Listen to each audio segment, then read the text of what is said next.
히브리서 2장 오늘은 10절 말씀에서부터 13절 말씀까지를 봉독하겠습니다. 히브리서 2장 10절입니다.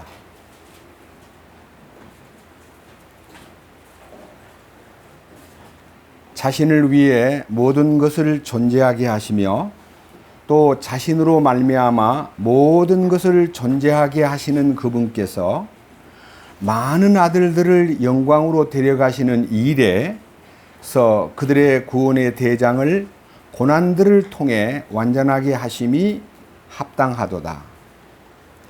거룩히 구별하시는 분과 거룩히 구별된 자들이 다 하나에서 났으니 이런 까닭에 그분께서 그들을 형제라 부르기를 부끄러워 아니하시고 이르시되 내가 주의 이름을 내 형제들에게 밝히 보이고 교회의 한가운데서 노래로 주를 찬양하리이다 하시며 또다시 내가 그분을 신뢰하리라 하시고 또다시 나와 하나님께서 내게 주신 자녀들을 보라 하시느니라.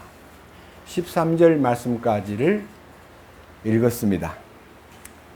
잠깐 기도드리겠습니다. 주님, 오늘은 히브리서 2장 10절에서 13절까지 주님이 주신 말씀으로서 우리가 이 말씀에 담겨있는 하늘에 속한 신비를 우리에게 계시해 주시고 말씀을 듣는 모든 사랑하는 형제와 자매님들이 이 말씀의 실제 안으로 초대받고 또 이 실제를 소유함으로써 주님께 영광 돌리고 이 삶 속에 성령님을 진정으로 누리고 성령님의 이끄심과 공급하심에 의해서 열매 맺는 하나님의 자녀들이 되도록 인도해 주시옵소서.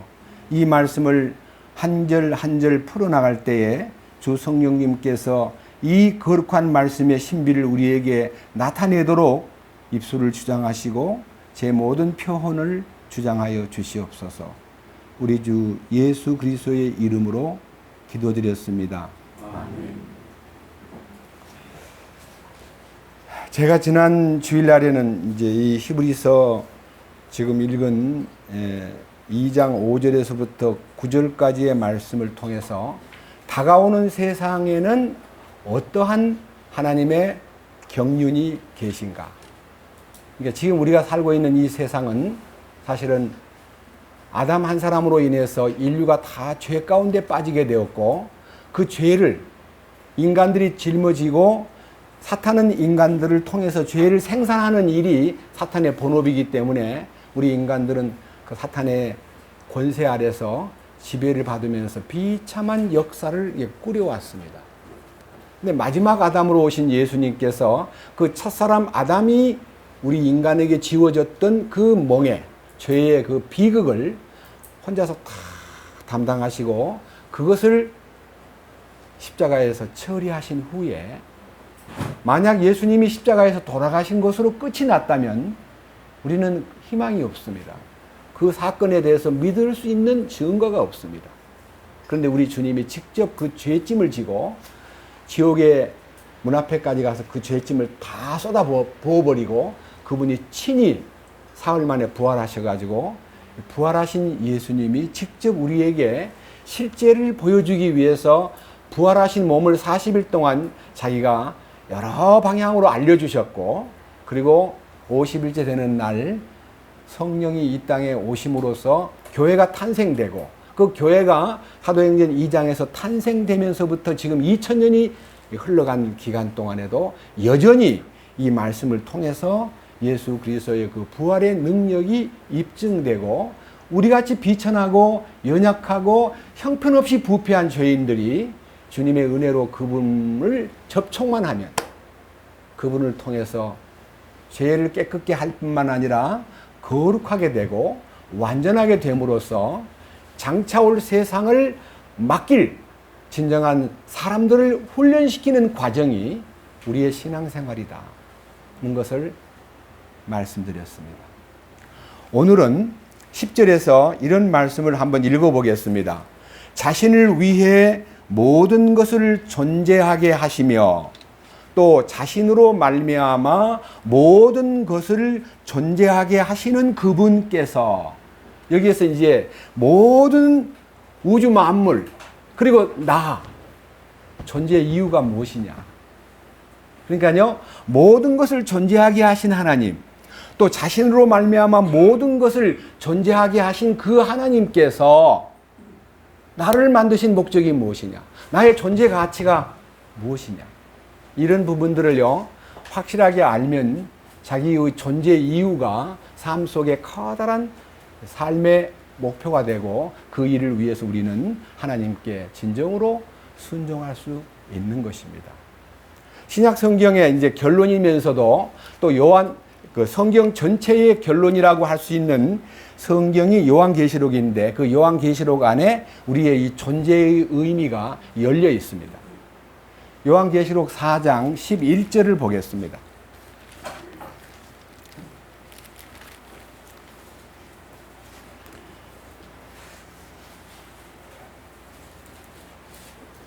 요한계시록 4장 11절 377페이지입니다. 오 주여, 주는 영광과 존귀와 권능을 받기에 합당하시오니 주께서 모든 것을 창조하셨고 또 그것들이 주를 기쁘게 하려고 존재하며 창조되었나이다. 그러니까요 모든 존재하는 만물은 하나님을 기쁘시게 하기 위해서 창조가 되었다. 근데 우리는 지금 현재 모르고 있지만요 우주의 수많은 만물들, 별들이든 달이든 태양이든 바다든 산이든 모든 동물이든 전부가 다 하나님을 기쁘게 하고 있습니다, 사실은. 근데 그 기쁘게 하기 위해서 존재하는 만물들이 우리 사람들 때문에 피해를 입어가지고 탄식하고 있다고 로마서 8장에 기록되어 있습니다. 그런 의미에서 우리가 하나님을 기쁘시게 하는 존재로 하나님이 우리를 존재케 했다고 하는 것을 깨달으면요 그분을 기쁘게 하기 위해서 사는 나 때문에 만물들이 피곤해서 벗어나고 탄식에서 벗어나는 것입니다. 그러니까 여기에 주를 기쁘게 하려고 존재하며라고 하는 그 존재의 의미와 존재의 인간의 책임을요 느끼는데, 저는 이 부분에 대해서 너무 감사하고요 또 우리 주님께서 만물이 하나님을 기쁘게 하려고 창조되었고 인간도 하나님을 기쁘게 하기 위해서 존재하고 있구나 하는 것에 대한 이 부분이 너무 아주 좀 이렇게 친근하게 다가오면서 이 하나님을 기쁘게 하는 데 대해서 여러분 하나님이 막 기뻐하면서 즐거워하고 막 노래 부르는 장면을 한번 포착했을 때, 야 하나님도 우리가 구원을 받으면 그렇게 좋아하시는구나, 그런 것이 이제 마음속에 다가오면서 새롭게 이 존재 가치에 대한 이 양면성, 하나님을 기쁘게 하기 위해 존재하는데 우리는 그 기쁘게 할 수 있는 힘이 없습니다. 그런데 예수님을 통해서 우리를 구원받게 함으로써 우리가 비로소 하나님을 찬미하고 하나님의 그 놀라우신 그 기쁨을, 하나님이 주신 기쁨을 누리고 있을 때 하나님도 그렇게 기뻐하시는 이 양방 간의 기쁨이 교차가 되고 있는 모습을, 혹시 여러분 스바냐 3장 17절 한번 보십시다. 구약 성경 스바냐는요 스가랴 바로 앞에 있습니다. 말라기 바로 앞에 스가랴 바로 앞에 학개 스바냐, 스바냐가 1130페이지입니다. 스바냐 3장 17절 1130페이지.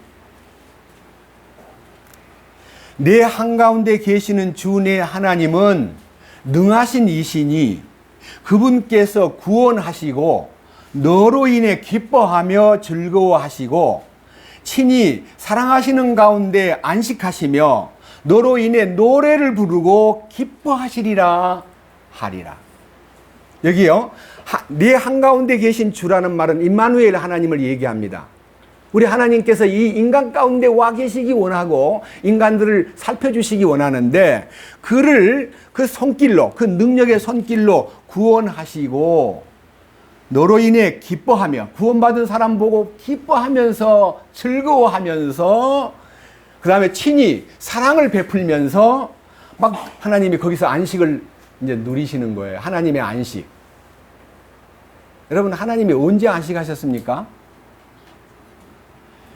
6일 동안 만물을 다 만들어 놓고 보시기에 심히 좋았을 때 그때 그는 안식하셨습니다. 근데 그 안식이 언제 깨졌습니까? 창세기 3장에 인간이 뱀에게 꼬여가지고 마귀와 야합을 하는 순간 하나님의 안식이 깨져버렸습니다.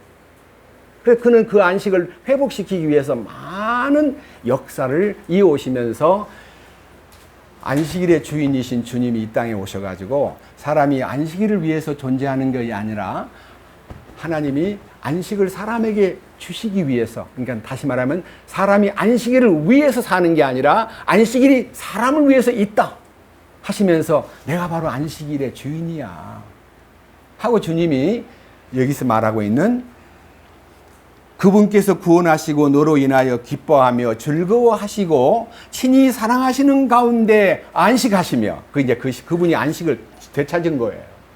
우리 인간을 안식하게 하신 후에 하나님이 보시기에 좋고 내가 이젠 안식한다. 나도 이젠 안식하마. 그러면서 그가 너로 인해서 노래를 부르고, 하나님이 노래 부른다는 말이 나옵니다. 우리 하나님도 노래를 부른대요. 무슨 노래를 부르시는지는 잘 모르겠네요. 하나님이 노래를 부르면서 기뻐하신다는 말씀이 이 스바냐 3장 17절에 기록되어 있습니다. 이 말씀하고 이제 양면성을 이루고 있는 좀 이제 세부적인 얘기로 한번 가보겠습니다. 앞으로 넘겨가지고 이사야 62장으로 갑니다. 구약성경 이사야 62장. 62장이라는 것은 900페이지에 있습니다. 이사야 62장. 4절입니다. 이사야 62장 4절. 사람들이 다시는 너를 버림받은 자라 부르지 아니하며 다시는 내 땅을 황폐한 땅이라 하지 아니하고 오직 너를 헵시바라 하며 네 땅을 비울라라 하리니 이는 주께서 너를 기뻐하시며 네 땅이 결혼할 것이기 때문이라. 청년이 처녀와 결혼하는 것 같이 네 아들들이 너와 결혼하며 신랑이 신부를 기뻐하는 것 같이 내 하나님이 너를 기뻐하시리라. 그러니까요, 하나님이 기뻐하는 때가 언제냐? 버림받은 땅을, 황폐한 땅을 헵시바라고. 헵시바. 이 본래 히브리어 헵시바는요, 내 기쁨이란 뜻입니다. 이 버림받은 땅, 그 다음에 완전히 황폐된 땅을 내 기쁨이라고 부르고 그 네 땅을 비울라라. 비울라라는 말은 결혼한다는 뜻이에요. 내가 이제야 너하고 결혼하게 되었다. 하나님 인생을 만드신 목적이 뭡니까? 짝을, 하나님의 신부를 만들기 위해서 인간을 만들었습니다. 근데 성경에는요, 그 모델을 인간 가운데 교육시키기 위해서 예수님 오시기 전 2000년 동안, 아브라함 후부터 시작해가지고 예수님 오실 때까지 약 2000년 동안 한 민족, 선민을 택해가지고 그 민족을 통해서 하나님이 계속 너는 내 아내가 될 사람이야. 너는 내가 짝을 만들었어. 너는 내 짝이야. 그래서 그렇게 이 짝된 자를 이 샘플로 이스라엘 민족을 통해서 이제 세상에다가 알리기 위해서 이 성경을 만드신 거예요. 이스라엘 민족은 모자리판이에요. 모자리. 넓은 논에다가 모를 심기 위해서 모자리판에다가 벽실을 팍 뿌려가지고 거기서 이제 다 이제 어느 정도 자라면 그걸 뽑아서 이양을 시키는 거예요. 다른 논에다가 이제 포기씩 묶어가지고 던져서 그 다음에 줄을 재고 이제 모를 심듯이 이 열방에다가 이 진리를 심어주기 위해서 이스라엘 민족을 모자리판으로 선택해가지고 그들을 통해서 하나님의 계획을 다 발표한 것의 한 부분이 버림받은 이스라엘 민족이 하나님께 돌아오고 그리고 황폐된 땅이 다시금 하나님의 기쁨이 되는 땅으로, 결혼의 땅으로 바꿔졌을 때 하나님이 신랑이 신부를 기뻐함 같이 내가 너희로 인해서 기뻐한다는 이 말씀은 예언입니다. 예언. 아직도 이스라엘 민족은 하나님의 짝으로서 존재하지 못하고 있습니다. 그런데 하나님이 이 왕국의 비밀을 선택받은 이스라엘 민족이 열매 맺지 아니함으로 그것을 빼앗아 참으로 열매 맺는 민족들에게 준다는 말씀처럼 지금 이방 땅에 와서 비로소 교회를 통해서, 교회란 것은 유대인이 제외된 단체가 아니고요, 유대인 가운데서 구원받은 사람, 이방인 가운데서 구원받은 사람이 이방인과 유대인 사이의 장벽을 무너뜨려 버리고 그 속에만 들어가면 무너져 버려요. 여러분 혹시 이런 얘기 들으셨습니까? 이스라엘 민족은 열방에서 너무 고생을 많이 했기 때문에 그 서러움을 못 이겨가지고 이제 나라에 돌아와가지고 지금 70년이 지났는데 너무나 그 주변에 있는 아랍 사람들이 자꾸만 괴롭히고 막 자살폭탄을 막 들고 와서 막 터트려버리고 차에다가 자살폭탄을 싣고 와서 막 관공서를 막 불질러버리고 이렇게 하니까 아무나 못 들어게 하려고요. 지금 국경선에다가 8m 높이의 완전한 장벽을 세워놨습니다. 그리고 이제 100만 명 정도의 이방인들이 와서 일을 하고 있는데 그 신분조사와 성분조사와 각종 방법으로 테스트를 해서 합격된 사람만 3종 D업종, 다시 말하면 일하기 힘들고 더럽고 막 아주 위험한 일을 시키는데 사용하고요. 그들은 그래도 그들을 솔직히 속에서 이방인을 개처럼 여기는 우월감, 좀 이렇게 못된 성격이 이스라엘 민족 속에 있습니다. 그런데 놀랍게도 최근에 와서 이 방영된 이 회복과 용서라는 이 영화에도 나왔지만요, 아랍 사람이 구원을 받건 유대인이 구원을 받건 구원만 받으면 서로 발을 씻기고 서로 섬기는 모습이 나타납니다. 이게 얼마나 기적입니까? 철천지 원수처럼 대하고 2000년 동안 도저히 상대가 안 된다고 생각했던 이 세력들이요, 구원만 받으면 서로 섬기고 용서하고 발을 씻기는 무리가 된다는 겁니다. 예수님만 진정한 화해의 능력이라는 것을 보여준 겁니다. 또 한 군데 이사야 61장을 봐야 되겠습니다. 이사야 61장 바로 옆입니다. 이 말씀은 방금 얘기한 이사야 62장에 있는 말씀과 짝을 이루고 있는 하나의 대치되는 뜻입니다. 넘기지 않아도 됩니다. 61장 10절. 자, 이에는 내가 주를 크게 기뻐하며, 하나님이 나 때문에 신랑이 신부를 기뻐하는 것 같이 네 하나님이 너로 인하여 기뻐하신 만 말씀과 같이 나 또한 주님을 기뻐하며 내 혼이 나의 하나님을 기뻐하리니, 이는 마치 신랑이 장식으로 자기를 꾸미고 신부가 보석으로 자기를 단장하는 것 같이 그분께서 구원의 옷으로 나를 입히시고 의의 겉옷으로 나를 덮으셨기 때문이라. 땅이 자기의 싹을 내며 동산이 자기 안에 뿌려진 것들을 솟아나게 하는 것 같이 주 하나님께서 의와 찬양을 모든 민족들 앞에 솟아나게 하시리라. 여러분 구원받고요, 의의 옷을 입으면요, 이 속에서 막 의가 솟구치고 역동적으로 나타나고 찬양하는 생활이 나타나는 겁니다. 그러니까 우리가 하나님 기쁘시게 하는 게 뭐예요? 찬양하는 거예요. 그래서 우리가 보통 이 간증을 하든지 얘기하고 난 다음에 내가 주님을 찬양합니다는 그 심정으로 섰기 때문에 우리 인생의 목적이 주님을 찬양하는 것입니다. 구원받은 사람은 감사와 찬양이 넘치게 되어 있습니다. 그러니까 하나님은 우리를 구원해 놓고 기뻐하시고 우리는 그분을 구원받고 나서 완벽하게 구원의 옷을 입을 뿐만 아니라 의의 겉옷까지 입으면요, 그 속에서 마치 동산에서 뿌려진 씨가 막 잘 자라듯이, 그러니까 이 말은요, 에덴 동산이 회복되는 것을 얘기하는 겁니다. 그리고 우리 속에 의와 찬송이 막 솟구치면서 주님 영광을 받으십시오, 감사합니다, 이렇게 이제 짝을, 하나님의 기쁨과 나의 기쁨이 이렇게 함께 이렇게 만남을 이룬다 이 말입니다.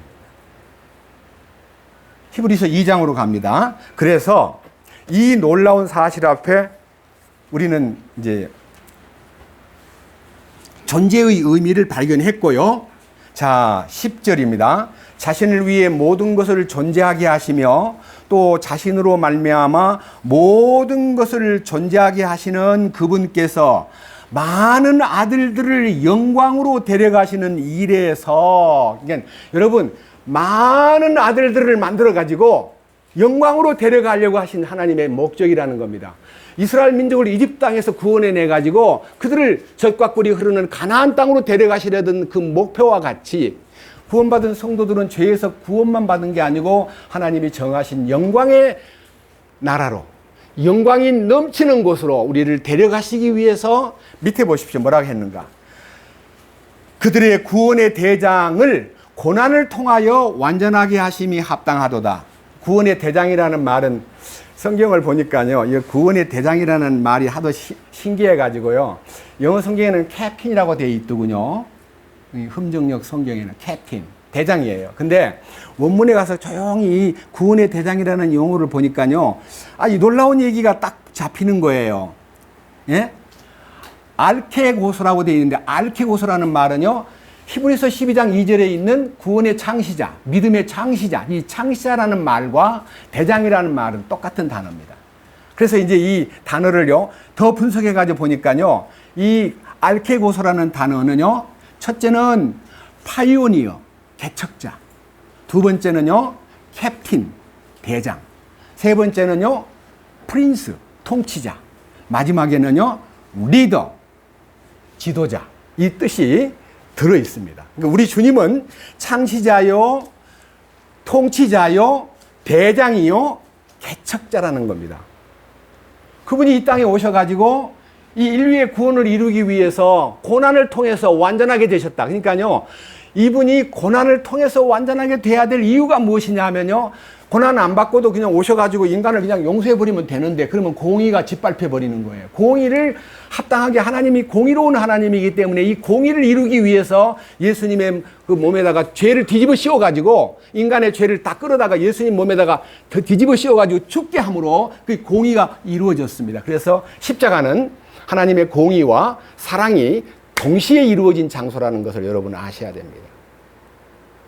자, 제가요, 구원의 대장이신 주님이 고난을 통해서 완전하게 되셨다고 하는 이 부분에 대해서요, 읽어보니까 많은 성경이 있는데, 이 구원의 대장이라는 알케고소라는 단어가 신약에서 4번밖에 안 나와요. 4번밖에. 근데 이 4번 나와 있는 내용 가운데 죽음과 부활이 연결되어 있다는 것이 딱 고리가, 죽음과 부활의 고리가 연결되어 있더라고요. 그 말씀 속에. 사도행전 3장으로 한번 가봅니다. 사도행전 3장. 182페이지입니다.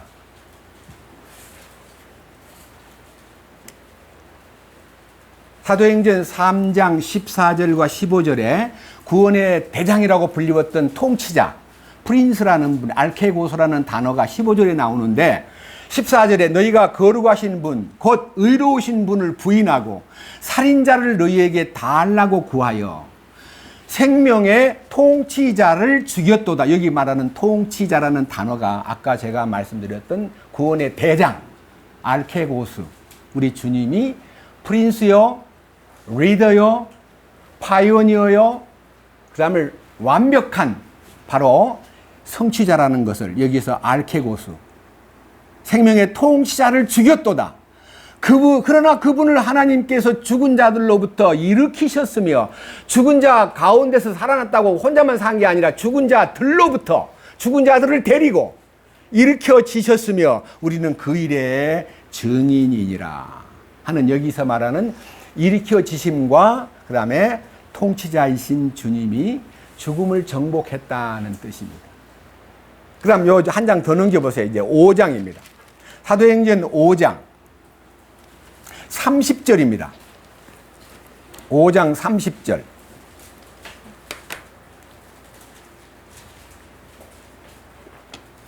너희가 나무 위에 매달아 죽인 예수님을 우리 조상들의 하나님께서 일으키시고 죽고 부활하신 거예요. 이스라엘에게 회개와 죄들의 용서를 주시려고. 그러니까요, 회개도 주시는 거고 용서도 주시는 거예요. 회개를 우리 보고 하라고 하는데 그건 다 가짜배기 회개입니다. 나를 회개하라고 말하는 사람은 다 가짜입니다. 그분이 우리를 회개케 하시는 거예요. 회개할 여건과 회개할 근거를 그분이 만들어 놓고 돌아오라 그래야지. 아니, 사고치고 도망가는 아들을, 안 돌아오는 아들 보고 어떻게 해야만 돌아오겠습니까? 이놈아, 네 그 사고친 거를 보상하고 내 앞에 와서 빌어야 용서하마. 그러면 못 돌아와요. 때려 죽일까 봐. 그런데 아버지가 하는 말이, 네 모든 거 다 이제 다 청산했고 다 해결했으니 안심하고 돌아와라. 네 어머니가 네 때문에 지금 몸져 누워 계신다. 돌아와라. 그렇게 하면 그 글을 보고는 돌아갈 힘이 생기는 거예요. 엄마의 사랑과 아버지의 용서가, 공의가 해결된 것을 느끼면서. 그러니까 아버지는 공의의 상징이고 어머니는 사랑의 상징이에요. 그래서 여기 보시면요, 회개와 죄들의 용서를 주시려고 하나님께서 자신의 오른손으로 그분을 높이사 통치자와, 여기에 이 통치자라는 단어가 아르케고스입니다. 구원자가 되게 하셨느니라. 이 통치자라는 단어가 프린스입니다. 왕이란 뜻이에요, 왕. 자, 우리가 이렇게, 우리를 존재케 하신 목적은 그 왕께서 우리를 구원하기 위해서 모든 걸 다 이루어 놓고 우리를 이끄시는데, 요 이끄심에 대한 디테일, 더 세부적인 얘기가 히브리서 2장 11절입니다. 보십시다. 히브리서 2장으로 돌아갑니다. 히브리서 2장 11절. 거룩히 구별하시는 분과 거룩히 구별된 자들이 다 하나에서 났으니 이런 까닭에 그분께서 그들을 형제라 부르기를 부끄러워하지 아니하시고. 저는 여기에서요, 제일 중요한 얘기이기 때문에 여러분 앞에 제시하겠습니다.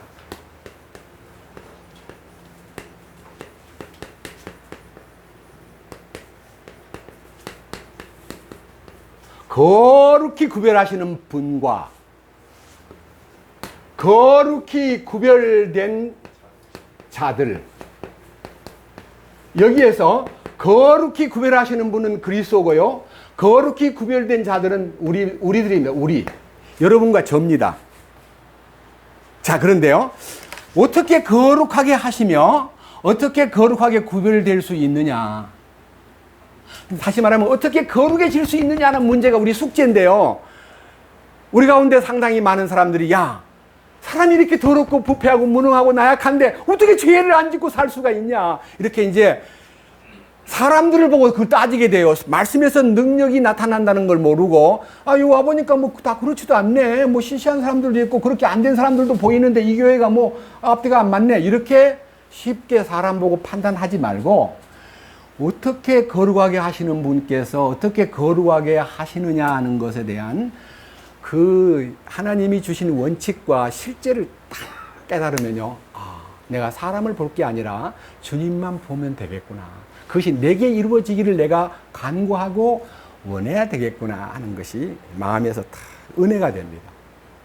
자, 여러분, 하나님께서요, 어떻게 거룩히 구별하시기 위해서 계획을 세우느냐, 그 하나님의 프로그램 속에 들어있는 하나님이 거룩히 하시는 방법에 대해서 여러분이 보시면요, 그렇게 거룩하게 구별하신 분께서 거룩하게 된 자들을 그렇게 만드셨구나 하는데, 너무 여러분들 성경을 보기는 보았는데요, 섣불리 보고 주위에서 보지 못했기 때문에 그냥 이렇게 보다가 내가 내 힘으로 이렇게 이해가 안 되니까 그냥 넘어가 버리는데, 성경에는 그게 설계가 되어 있습니다. 자, 출애굽기 29장으로 갑니다. 출애굽기 29장. 구약 성경 출애굽기 29장은요, 페이지로 111페이지, 129장이 112페이지군요. 112페이지.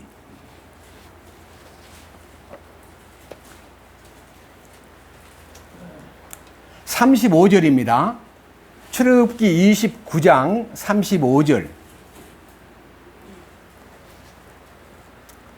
너는 내가 네게 명령한 모든 것에 따라 아론과 그의 아들들에게 이와 같이 행하여 이래 동안 그들을 거룩히 구분할지니라. 여기에서요, 거룩히 구분시키는 방법은요, 29절에서부터 보면요, 거룩한 의복을 입혀라. 그러면 거룩하게 된다. 다음에 30절에는 거룩한 곳에 들어가 섬겨야 된다. 그래야만 거룩하게 된다. 31절에는 거룩하게 구분하는 순양을 취하여 거룩한 곳에서 고기를 삶아라. 그래서 이제 이 거룩한 용기, 거룩한 의복, 거룩한 많은 재물들이 동원이 됩니다. 그런데 밑에 보십시오. 37절입니다. 36절. 너는 속죄를 위한 죄 헌물 수소 한 마리를 날마다 드리고 또 제단을 위해 속죄했을 때에는 제단을 정결케 하며 제단에 기름을 부어 그것을 거룩히 구별할지니라. 제단을 거룩하게 구별하라. 여러분, 구약 성경의 제단은요, 신약의 십자가입니다. 제단에다가 전부 제물을 올려서 죽이잖아요. 죽여서 올리잖아요. 그와 같이 예수님을 십자가에 못 박아서 매단 장소가 하나님의 제단입니다. 근데 하나님은 그 제단을 거룩히 구별하라 그랬습니다. 37절. 너는 이래 동안 제단을 위해 속죄하여 그것을 거룩히 구별할지니라. 그리하면 그것이 지극히 거룩한 제단이 될 것이요. 제단에 닿는 것은 무엇이든지 뭐하게 되리라? 그게 뭡니까? 제단에 닿기만 닿으면 거룩해져 버려요.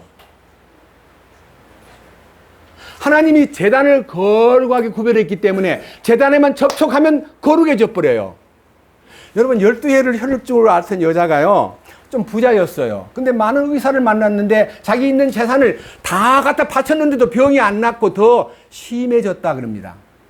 근데 어느 날 예수님이 그 동네에 온다는데 마침 야이로의 상당히 계급이 높은 야이로라는 사람이 자기 딸이 죽어가고 있으니까 이제 하인을 보내서 예수님을 좀 모시고 와서 우리 딸 좀 살려달라고 그래라. 그 간청을 하니까 예수님이 가자 그러고 이제 그 야이로의 집으로 떡 가고 있는데 막 사람들이 엄청나게 에워싸고 있을 때 이 여자가요 뒤로 가서 예수님의 옷가를 살짝 잡았습니다. 그 순간 12년 동안 이 하혈하는 게 뭡니까? 혈루증이 뭐냐고요.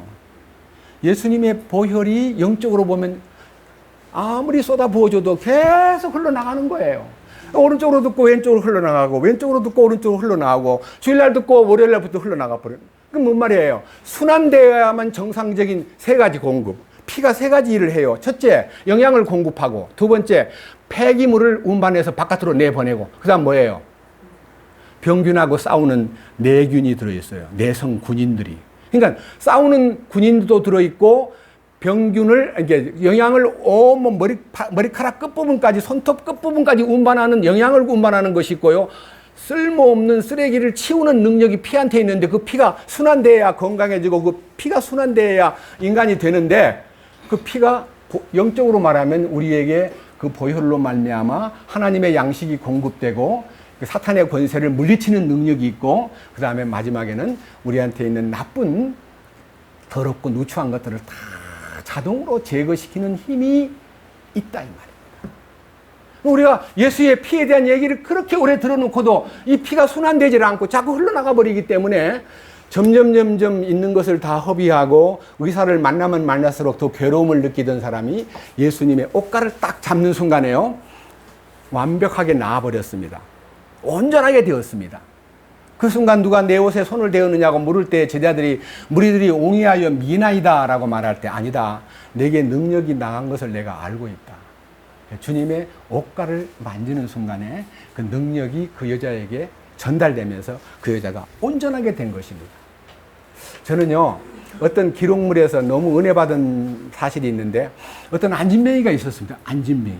휠체어를 타고요 이 성경을 읽다가 누가복음 12장에 있는 성경입니다. 읽다가요 주님 그 여자는 걸어다니니까 주님이 어디 계신다는 소문만 들으면 쫓아는 갈 텐데 나는 걷지를 못하고 남이 인도해야 되고 이 휠체어를 타고 오직 주님한테 갑니까? 주님은 세상에 오시지도 않고 이제 떠나버렸는데 제발 좀 한 번만 와주시면 제가 당신의 옷가라도 만질 수 있잖아요 하고 막 이제 휠체어에 앉아가지고 눈물을 흘리면서 주님 오시기만 하면 제가 옷가를 만질 텐데요 하고 막 기도하고 있는 순간에 주님이 그 여자 앞에 딱 섰습니다.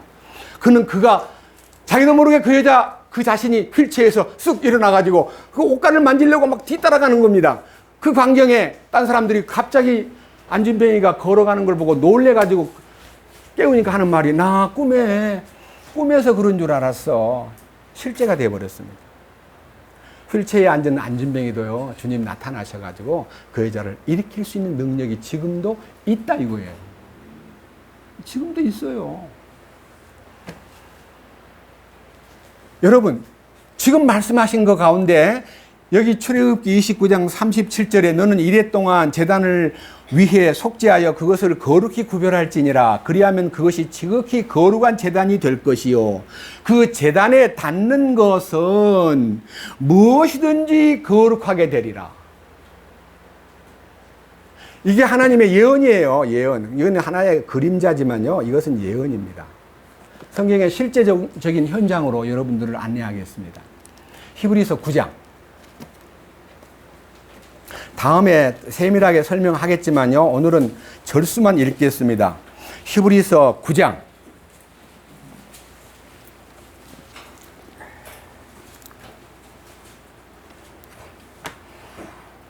11절부터입니다. 자세하게 한번 들어보세요. 339페이지 히브리서 9장 11절. 그러나 그리스도께서는 다가올 좋은 일들의 대제사장으로 오시되 손으로 만들지 아니한 성막 곧 이 건물에 속하지 아니한 더 크고 완전한 성막을 통해 오셔서 염소와 송아지의 피가 아니라 자기 피를 힘입어 단 한 번 거룩한 곳에 들어가사, 아까 말한 거룩한 제단이 거룩한 곳입니다. 하늘의 거룩한 제단으로 들어가사 우리를 위하여 영원한 구속을 얻으셨느니라. 황소와 염소의 피와 암송아지의 죄를 부정한 자에게 뿌려 정결케 하거든. 하물며 영원하신 성령을 통해 자신을 점없이 하나님께 드린 그리스도의 피는 죽은 행위로부터 너희 양심을 얼마나 더 많이 깨끗하게 하여 살아계신 하나님을 섬기게 하겠느냐. 이 말은요, 옛날 짐승의 피를 통해서 속죄를 기뻐하면서 감사합니다. 제물을 바쳤고 저는 이제 속죄 받았음을 감사합니다. 이게 사실은요, 구약에서 속죄 받은 것은 일종의 그림자요. 현금을 거래한 것이 아니라 수표 한 장 받은 거와 똑같아요. 그 수표를 언제 찾았냐면 예수님 오실 때 은행문이 열려가지고 현금하고 바꿔주는 거예요. 우리는 현금 구원을 받은 거예요. 구약 사람들은 수표 구원을 받고. 그 다음 24절 또 보세요.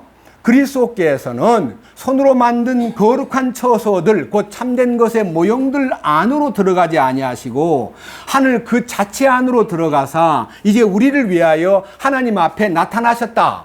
그러니까요, 사람들이 만든 어떤 제단에다가 자기를 바친 게 아니라 하늘의 지성소에 들어가서 자신을 하나님 앞에 드렸는데 그 드림에 대한 결과가, 넘겨보세요. 10장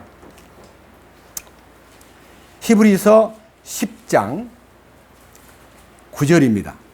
그 뒤에 그분께서 이르시기를 오 하나님이여 보시옵소서 내가 주의 뜻을 행하러 오나이다 하셨으니 그분께서 첫째 것을 제거하심은 둘째 것을 세우려 하심이라. 바로 이 뜻으로 말미암아 예수 그리스도의 몸이 단 한 번 영원히 드려짐으로 구원의 대장이신 그분께서 고난을 통하여 영원하게 완전하게 하셨느니라는 히브리서 2장 10절에 근거하여, 예?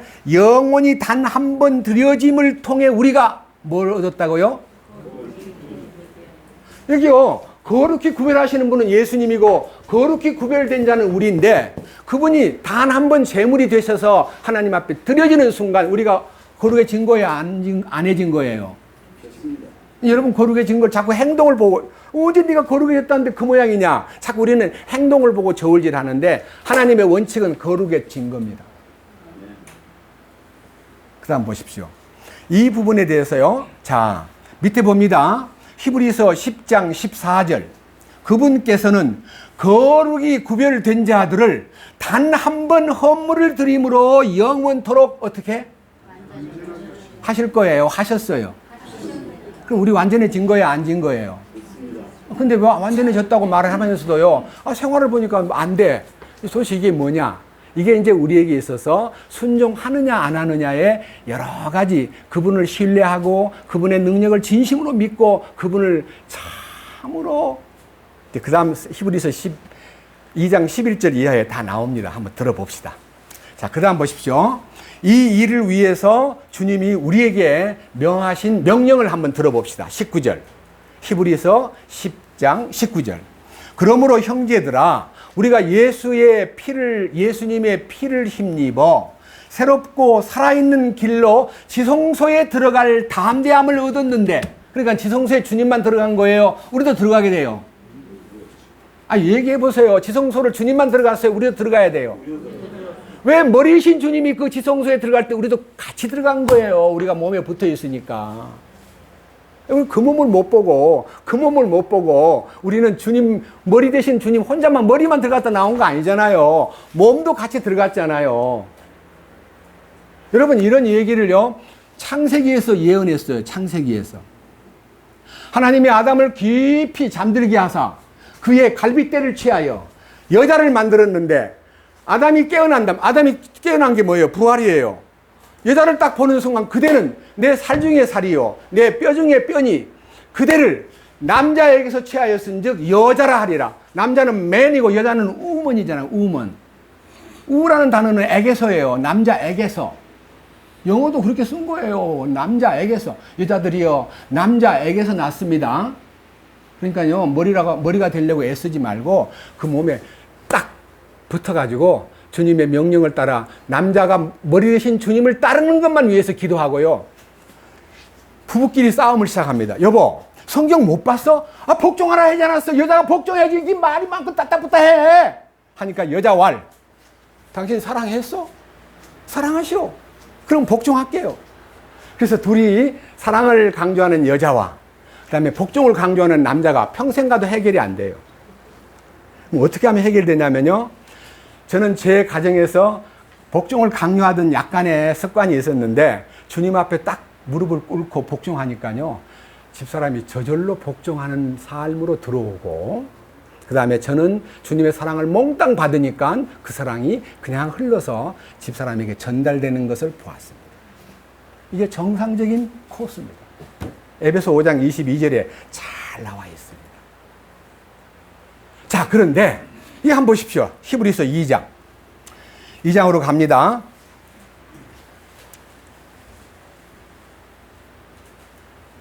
미안합니다. 히브리서 10장 20절 보고 2장으로 가겠습니다. 제가 빼먹었습니다. 2장 10절, 2장 20절, 10장 20절. 지성소로 들어가게 되면은 우리가 어떻게 되느냐? 그 지성소가 거룩을 이루는 장소이기 때문에 이 길은 그분께서 우리를 위하여 휘장 곧 자신의 육체를 통해 거룩히 구분하신 것이니라. 그러니까요, 주님이 우리가 휘장을 열고 들어갈 수가 없기 때문에 십자가에서 운명하시는 순간 다 이루었다는 말씀이 떨어지는 순간에 휘장이 위에서부터 아래로 쫙 갈라지면서 지성소가 오픈되었습니다. 이제 누구든지 들어갈 수 있는 길이 된 겁니다. 우리는 그 길로만 들어가면 거룩함을 입게 됩니다. 거룩히 구별하시는 분이 들어가신 거기로 함께 들어간 운명으로 바뀌는 것입니다. 다 히브리서 2장 11절.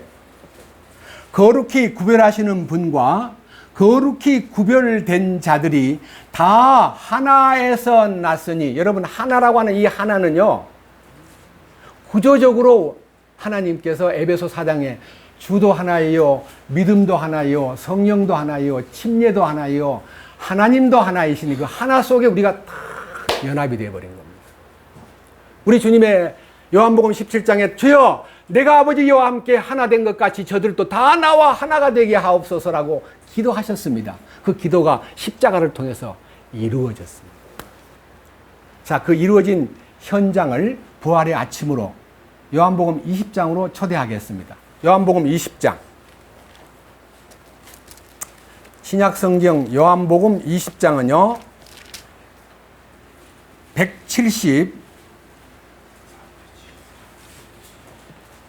175페이지입니다. 175페이지.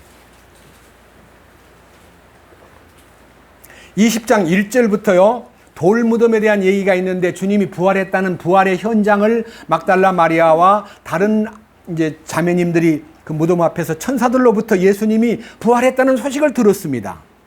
16절에 가보니까 그 순간 예수님이 마리아를 보고 마리아를 쳐다보는 순간 마리아가 선생님, 선생님 하고 불렀습니다.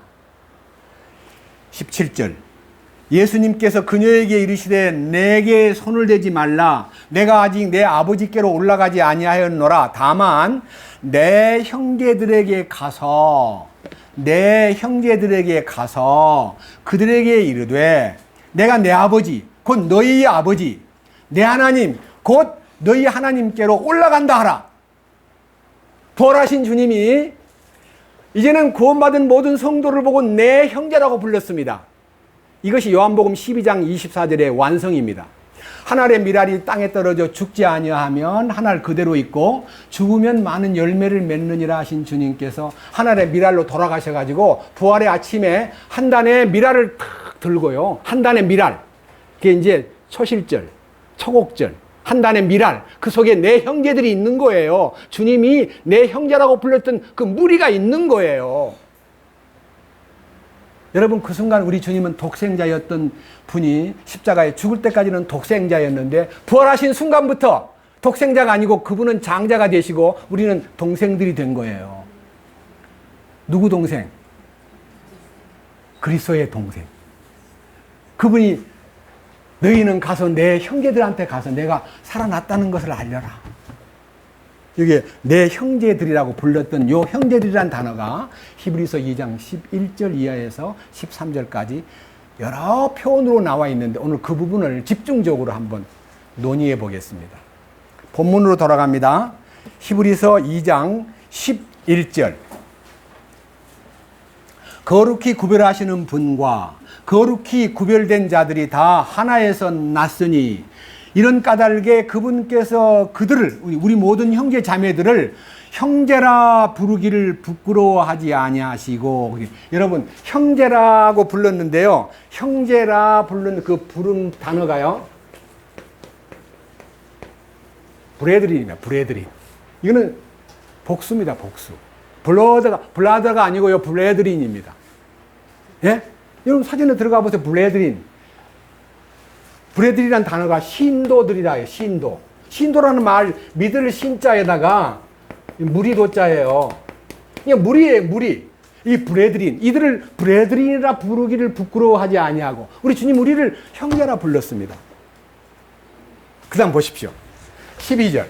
이르시되 내가 주의 이름을 내 형제들에게 밝히 보이고 뭘 보여준다고요?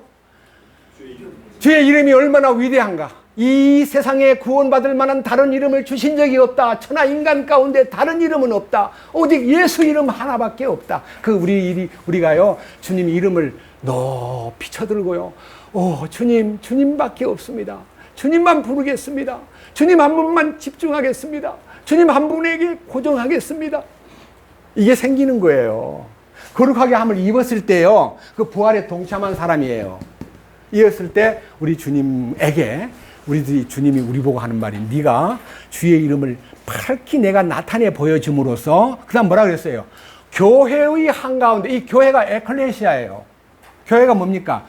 불러낸 자들, 부름받은 자들, 예? 구별된 자들, 세상으로부터 분리된 자들 그게 교회예요. 예배당이 교회 아닙니다. 이 예배당이 교회 아니에요. 건물이 교회 아니에요. 이 땅에는요 교회라는 건물이 많은데 다 가짜배기 유사품이고요. 진짜 교회는 구원받은 성도들입니다. 그 중에서 구원받은 성도들 가운데서요 거룩히 구별된 자들이 교회입니다. 이 밑에 있잖아요. 내가 주의 이름을 내 형제들에게 밝히 보이고 교회의 한가운데에서 노래로 주를 찬양하리이다. 그 순간 인간을 존재케 하고 인간의 존재의 의미를 부여해서 하나님의 기쁨이 되기 위해서요. 하나님 앞에 우리가 찬양하면요. 하나님도 혼자서 우리를 보고 나도 노래를 콧노래 부르듯이 부르는 거예요. 우리 하나님이 노래한다는 얘기를요. 생각할 때 너무 벅차고 감격스러운 표현이에요. 그 다음 밑에 보십시오. 또다시 13절. 또다시 내가 그분을 신뢰하리라 하시고 또다시 나와 하나님께서 내게 주신 자녀들을 보라. 여기에 마지막 얘기가 자녀들을 보라. 이 성경도 이사야 8장 18절에 인용되어 있는데 8장 18절에 인용되어 있는 성경을 찾는 거는 좀 시간이 걸리니까 놔두고요. 우선 이 성경 히브리서 안에요. 주님이 형제라고 부르기를 부끄러워하지 않았던 이 구별하신 분에 의해서 거룩히 구별된 자들을 아까 여기에서 12절에는 형제들이라 불렀고 그 다음에 교회라 불렀고 13절에는 하나님께서 내게 주신 자녀들이라고 불렀습니다. 그리고요 밑에 한번 보십시오. 17절 진실로 17절 그러므로 2장 17절입니다.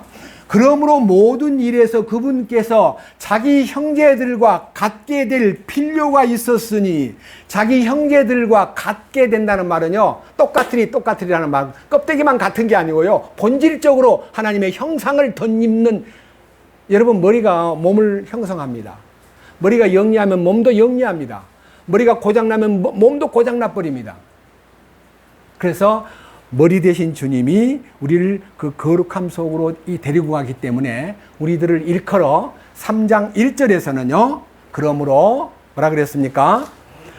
거룩한 형제들 곧 하늘의 부르심에 참여한 자들아. 예, 하늘의 부르심에 참여한 자로서 이 세상을 떠나야 됩니다. 근본적으로.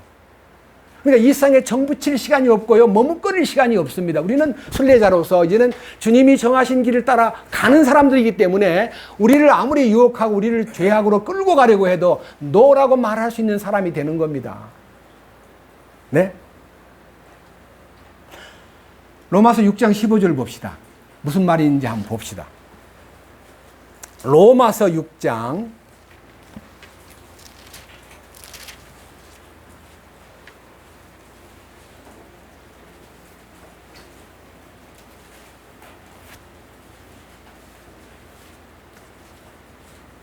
14절부터 봅니다. 너희가 율법 아래 있지 아니하고 은혜 아래 있으므로 죄가 너희를 지배하지 못하리라. 그러니까 죄가 지배하지 않는 곳에 우리가 부별되었기 때문에 우리는 자신 있게 죄가 지배하지 않는 하나님의 이끄심 속에 하나님의 생명의 성령의 법이 나타난 법률 속에 살기 때문에 죄와 사망의 법하고는 해방된 거예요. 그거하고는. 15절 뭐라 그랬어요? 그런즉 어찌하리요? 우리가 율법 아래 있지 않냐고 은혜 아래 있으므로 죄를 지으리요? 어떻게 해요? 그럴 수 없느니라가 아니에요. 결코 그럴 수 없느니라. 결코 그럴 수 없느니라.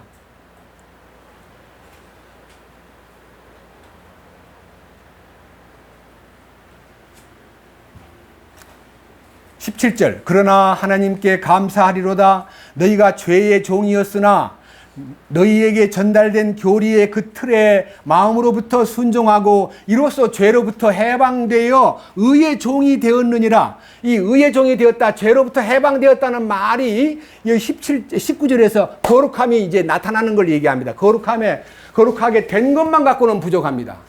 뭐라고 되어 있냐면요, 19절 너희 육신이 연약함으로 내가 사람의 관례대로 말하노니 전에 너희가 너희 지체를 부정함과 불법에게 종으로 내주어 불법에 이른 것 같이 이제는 너희 지체를 의의 종으로 내주어 뭐에 이르라?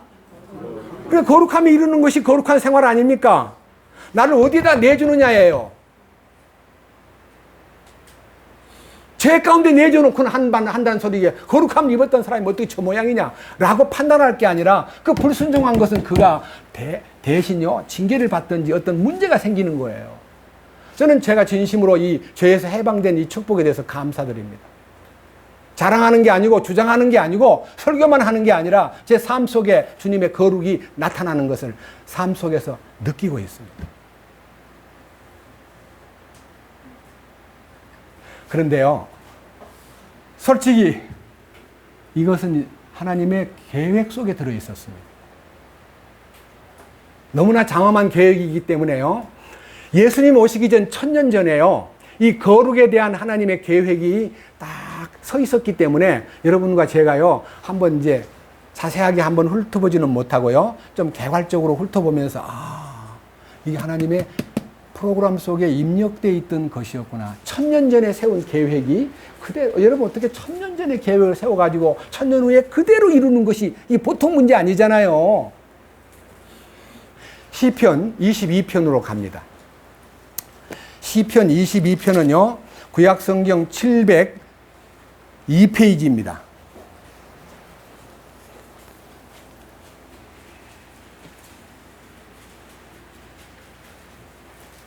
시편 22편.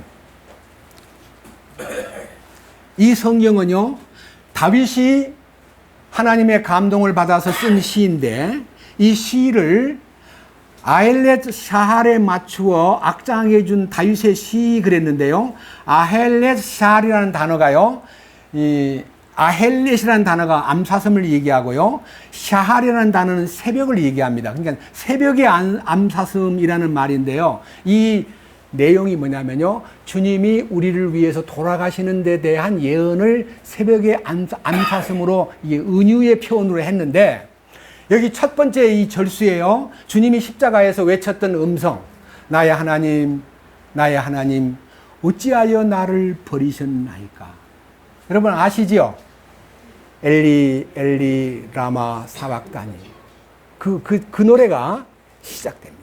자, 보세요. 주님이 십자가에서 어떻게 우리를 위해서 고난당하셨는가에 대한 내용을 다 보기는 어렵고요, 제가 6절부터 읽겠습니다. 주님이 이렇게 취급받았습니다. 그러나 나는 벌레요 사람이 아니오니 사람들의 비방거리요 백성의 멸시거리니이다. 나를 보는 모든 자들이 나를 비웃으며 입술을 내밀고 머리를 흔들며 말하기를, 그가 주를 신뢰하여 그분에게서 자기를 건지실 줄로 믿었도다. 그분께서 그를 기뻐하셨으니 그를 건지시리라 하나이다. 이 성경은 마태복음 27장 26절 이하에서 44절까지 다 나와 있습니다. 적어 놓으세요. 마태복음 27장 26절에서부터 44절까지 이 세 절에 대한 얘기가 다 나와 있습니다. 여러분이 예수님이 십자가에 달리실 때요, 밑에서 막 욕을 하다가, 여러분 제일 화나게 하는 게 뭔 줄 아세요? 네? 입술을 내미는 거예요. 요즘에는 그런 적 없습니다. 우리는 어릴 때 화나면 막 저 멀리서 막 입술을, 제가 흉을 못 내겠습니다. 입술을 내밀면서 막 날름거립니다. 저주하는 표시예요.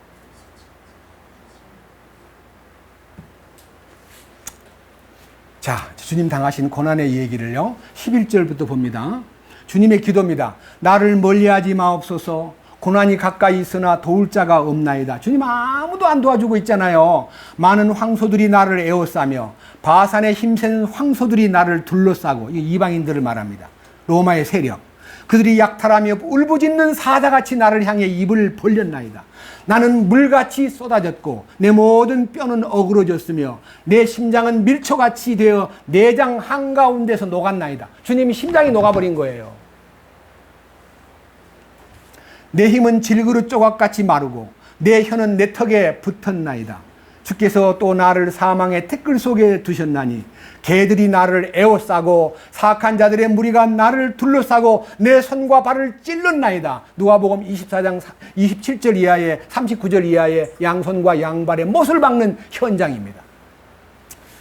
18절 자기들끼리 내 옷들을 나누고 내 겉옷을 제비 뽑나이다. 요한복음 19장 23절 이하에서 예수님의 옷을 나누는데, 그 중에서요, 겉옷은 야 찢지 말자, 그 너무너무 좋다. 속옷은 찢어가지고요, 네 개를 찢어가지고 이제 제비 뽑아서 갖고요, 그 겉옷은 찢지 말고 누가 차지하나 보자 하고 제비 뽑아서 차지했다는 거예요. 이게 이제 요한복음 19장에 잘 나옵니다. 19절 그러나 주여 나는 주는 나를 멀리하지 마옵소서. 오 나의 힘이시여 속히 나를 도우소서. 내 혼을 칼에서 건지시며 내 사랑하는 것을 개의 권세에서 건지소서. 나를 사자의 입에서 구원하소서. 주께서 내 말을 들으사 나를 유니콘의 뿔들에서 벗어나게 하셨나이다. 이게 이제 주님이 죽음의 권세에서요 벗어나는 간절한 기도입니다. 자, 그런데 아까 우리가 읽었던 히브리서 2장 10절 이하에서 나타난 얘기가 22절에 그대로 나와 있습니다. 22절 뭐라고 되어 있습니까? 내가 주의 이름을 내 형제들에게 밝히 보이고, 아까는 교회의 한가운데서 그랬는데 이제 여기서는 회중이 바로 교회잖아요. 옛날에는 교회가 없었으니까 그렇게 단어를 회중이라고 불렀죠. 불러낸 무리들. 회중 한가운데서 주를 찬양하리이다 라고 이제 외친 히브리서 2장 10절 이하의 예언에 성취된 현장이 이 시편 22편 22절에서 그대로 이루어진 거예요.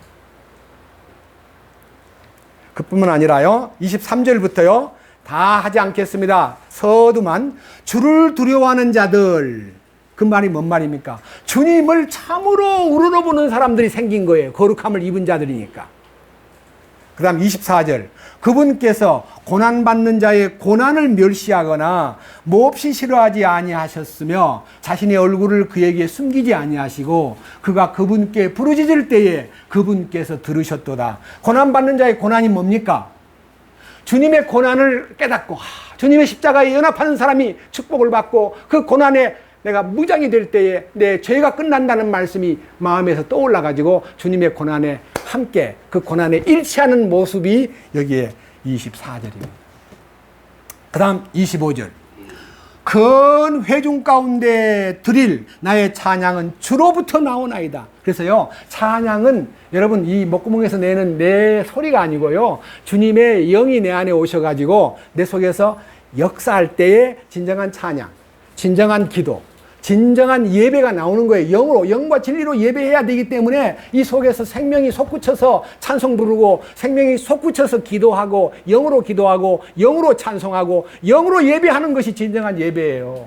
근데 대부분 다 그냥 자기 목소리 가지고 찬송 부르고, 또 자기 생각 가지고, 심지어는요, 기도하라 그러면요, 기도를 못한다는 말을 하려니까 장로된 신분에서 죄송하니까 목사님한테 감수받고 기도문을 써가지고요, 호주머니에다 넣어가지고 올라와서 다 같이 기도합시다 해놓고요, 종이를 펴놓고 읽어요. 그게 무슨 영으로 기도하는 겁니까? 영이요, 성령의 감동을 입어서 이 영이 속에서 푹 받치면요, 원고가 뭐가 필요 있어요? 그래서 여기요, 자, 25절. 큰 회중 가운데서 드릴 나의 찬송은 주로부터 나오나이다. 그분을 두려워하는 자들 앞에서 내가 나의 서원들을 갚으리로다. 그래서 이제 우리의 삶이요, 주님에게 연결된 서원에 의해서 모든 것을 실행하는 거예요. 내가 주님께 나의 일생을 바치겠습니다 라고 했으면 그것이 실제가 돼야 돼요. 저는 1966년 11월 25일 날 주님을 만나는 경험을 했는데, 저는 제대하고 68년 4월 달에 제대를 하고요, 남해 금산에 가서 이렇게 기도했습니다. 주님, 그때 23살인데요. 주님, 나의 일생을 바치겠습니다. 난 주님을 위해서 살고 싶습니다. 저를 받아주십시오. 저는 주님 겁니다. 제 인생을 주님 앞에 완전히 드리고 싶습니다. 주님, 받아주십시오. 그렇게 해서 이제 기도하는 것이 제가 인생 구원받은 첫 번째 출발점에서 주님 앞에 서원했습니다. 근데 그 서원이요, 30년 넘도록 제대로 안 이루어지는 것이 사실 솔직한 헌신이 아니고요, 제가 처신하는 일종의 먹고 살기 위해서 그냥 이렇게 달라붙어서 전도인인 것처럼 설교자로서 이렇게 처신했는데요. 그 소원을 주님께서 2000년 7월 달 둘째 주일날 십자가에 연합하는 놀라운 축복이 시작되면서부터 진심으로 주님 앞에 헌신하는, 내 모든 소유권을 다 넘기고 내 모든 왕권을 다 그분 앞에 내려놓고 내 모든 결정권을 다 그분 앞에 위임하고 확실하게 양도한 다음에 주님이 통치하는 통치의 영역으로 이제 한 걸음 두 걸음 가기 시작해가지고 언간 17년이 되었습니다. 늘 약간 좀 중년이 지나서 50이 넘어서 철들었습니다. 그 다음 보십시오. 너무 좋은 얘기입니다. 26절. 온유한 자들은 먹고 만족할 것이며 주를 찾는 자들은 그분을 찬양할 것이며 너희 마음은 영원히 살리로다. 여기에 세 가지. 온유한 자가 되고요, 주를 찾는 자가 되고요, 내 마음이 영원한 생명 안에서 거처를 딱 정하고 내 마음이 요동함이 없는 위치에 들어갔습니다.